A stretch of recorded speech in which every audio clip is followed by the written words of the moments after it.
جی وعلیکم السلام ورحمۃ اللہ وبرکاتہ۔ محترم بھائی نے یہ پوسٹ بھیجا جی، فرمان مصطفیٰ صلی اللہ علیہ وسلم۔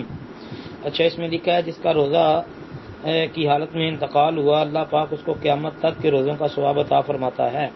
یہ نبی علیہ السلام کا فرمان انہوں نے لکھا ہے مسند الفردوس کے حوالے سے، حدیث کا نمبر 5557 ہے مسند الفردوس کا۔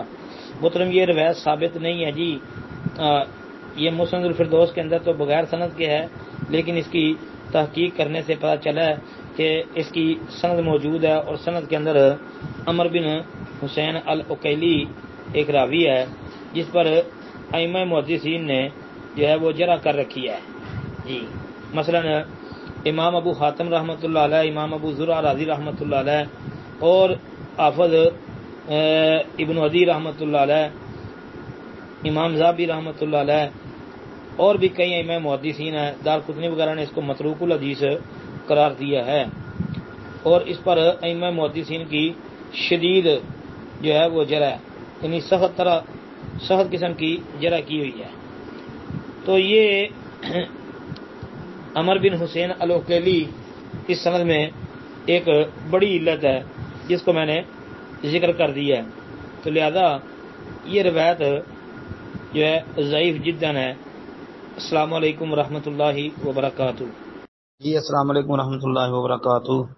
محترم بھائی نے یہ ایک پوسٹ بھیجی ہے، دیانتدار اور سچے مسلمان تاجر کا مقام۔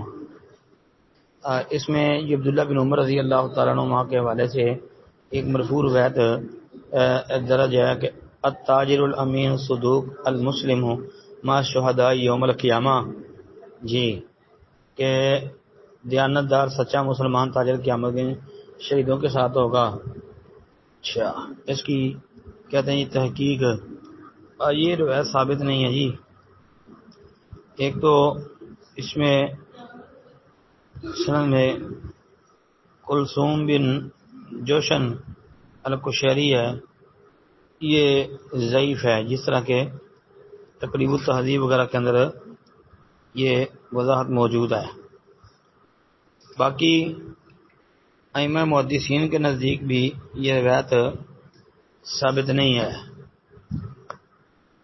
جن میں سے امام ابن حبان رحمۃ اللہ علیہ انہوں نے بھی یہ روایت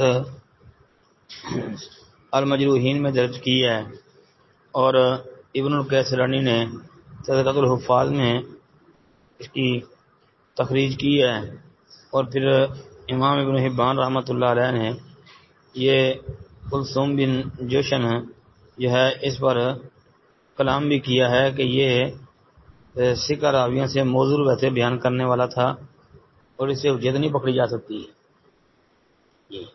پھر اسی طرح امام العلل امام المحدثین امام ابو حاتم رحمہ اللہ، انہوں نے اپنی کتاب العلل میں اس روایت کو درج کیا ہے، اور پھر اس پر جرح کی ہے، کہا کہ ھذا حدیث لا اصل لہ وکلثوم ضعیف الحدیث۔ یہ روایت ثابت نہیں ہے۔